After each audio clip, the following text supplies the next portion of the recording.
Abuse doesn't end when you leave the relationship. Sometimes the hardest wounds to heal are the ones that show up in your children, in their words, their tone, their fear, or even in their anger.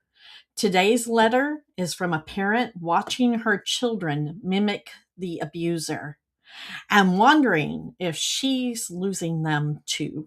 Welcome to Survivor to Survivor. Survivor to survivor, break the silence. In the depths of silence, a voice emerges. A voice that says, "You are not alone."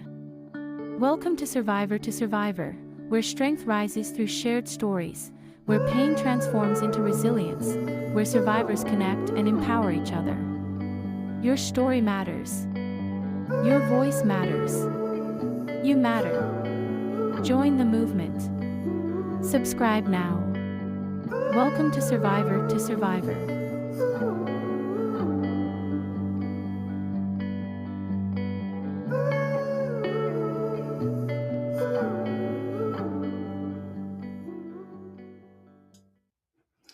Welcome back. Our email this week we have says, "Hi Tara, I left my ex a year ago.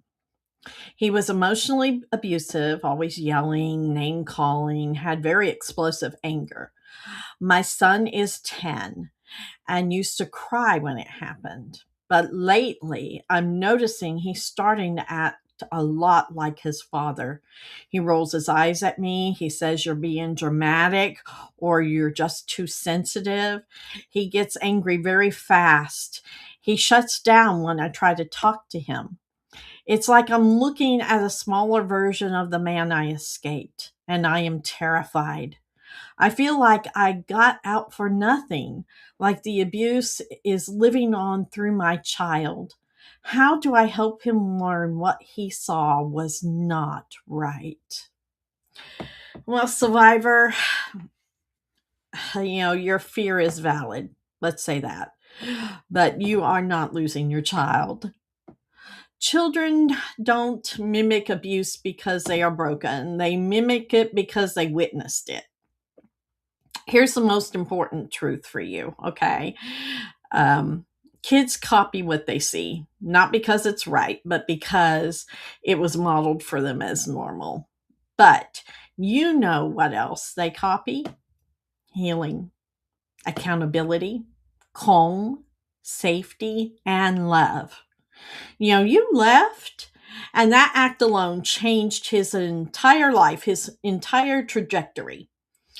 He is unlearning some patterns that were burned into him through survival. Here's what you can do, okay? Number one, name the behavior gently. Talking to me that way hurts my feelings.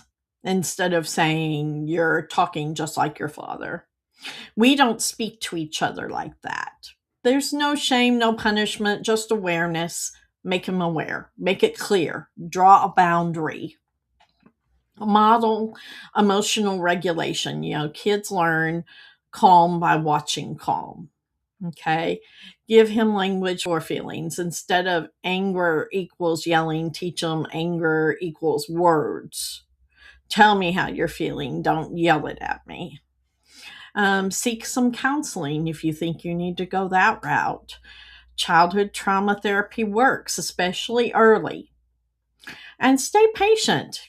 You're not just raising a child, you're rewriting a generational pattern, and that takes time. And here's the hope: children who witness abuse are not destined to become abusers, okay? But they are deeply shaped by the survivor who chose to break the cycle. And that's you. You didn't get out for nothing. You got out so he could have a chance to grow into something different. And that is very important. So if your child is showing signs of the abuse they witnessed, remember it's not your failure, it's trauma expressing itself. And trauma can be healed. To send your questions, send them in our email at podcast@breakthesilencedv.org. And if you have been through this situation and want to show some support, mention in the comments what you have going on that could help the survivor, and share it.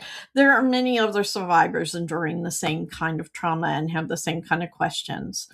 Also, support our programs that help survivors and their children by joining Walmart's Spark Good Roundup program. Go to walmart.com/sparkgood, select Break the Silence Against Domestic Violence as your charity of choice, and round up at checkout. Your small change supports generational healing. And we'll see you next time at Survivor to Survivor.